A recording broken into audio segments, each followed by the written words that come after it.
So, you know, if you've been with me, right, we've been doing this now for 4.5 years. Congratulations. It's pretty awesome. Um, and I'm not even as close to as wise as this one, but the messages that are in here are fairly consistent with what we've been talking about. Um, And here's the next one. Meditation is one of the greatest arts in life, perhaps the greatest. And here's the best part. And one cannot possibly learn it from anybody. So I guess if you've learned it, you learned it from me. That is the beauty of it. Uh, it has no technique and therefore no authority. Isn't that neat, right? I haven't read this, but if you were with us last week, the meditation that we did last week was essentially throwing away all technique. My phone is listening to me.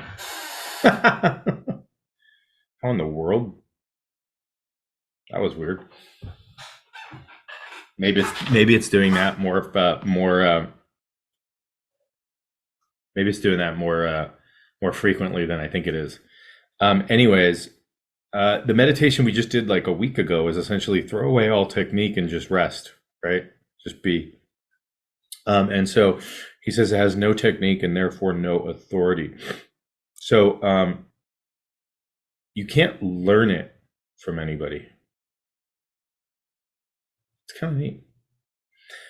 When you learn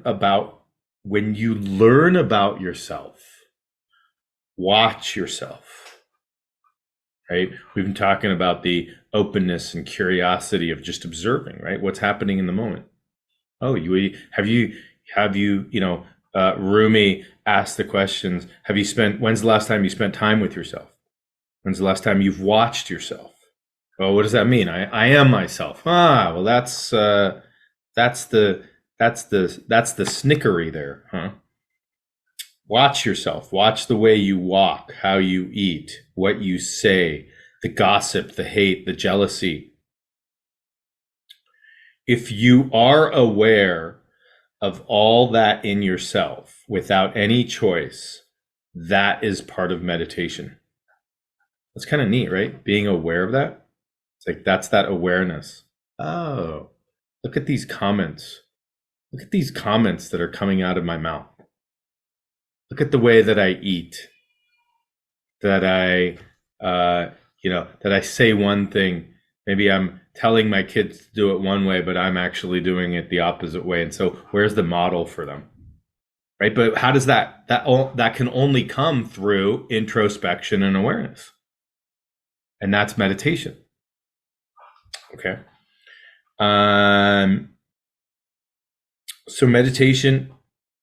So meditation can take place even when you are sitting in a bus or walking in the woods full of light and shadows, or listening to the singing of the birds, or looking at the face of your wife or child. And this is exactly what Yolanda was talking about last time, right? Of like, she feels like her life is just a constant state of meditation, right? And that's kind of what we've mentioned this many times, of like the practice of having a formal practice and an informal practice, right? That the formal practice is that practice that it's sort of like, that's the practice that everybody thinks about when we say meditate. Do you meditate? And that's kind of what everybody thinks about, is a formal practice. And that can be anywhere. I recommend having a formal practice, but the important part in my view is actually the informal practice. How you're integrating your formal practice into your day.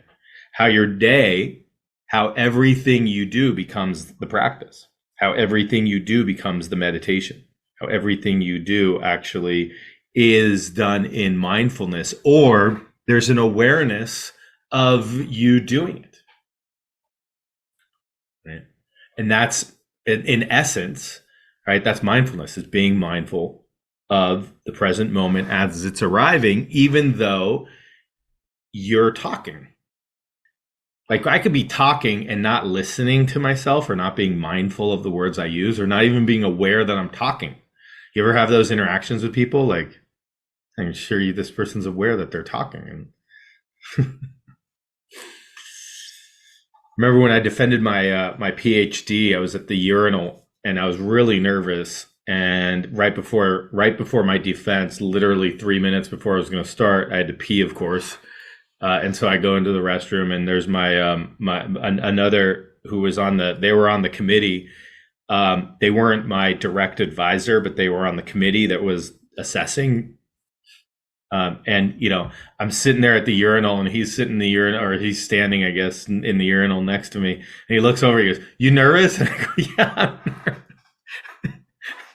And then he goes, literally, this is like 2 minutes before my defense, right? It took me 5 years to do my PhD. 2 minutes before my defense, he goes, "Well, if I can give you any bit of advice, it's just to listen to your self-talk." And I was like, "Huh, what does that mean?" And I was like, "Oh, I can't." So like, he's just like, you're gonna be up there and you're gonna be nervous. You're gonna be talking so quickly that you're not gonna listen to your self-talk. Talk in a pace that you hear yourself actually talk, that you're listening to yourself. And I was like, wow, that's really good advice. 2 minutes before I go in, right? So I'm going in now, right? Your homework will be over the weekend. With every conversation you have, listen to your self-talk. And in essence, that's like a practice of mindfulness. Right? Every conversation, you pick up the phone and it's the telemarketer, or they're asking for your cell phone bill, whatever it is, right? Listen to your self-talk. That's a act of mindfulness in and of itself. Okay.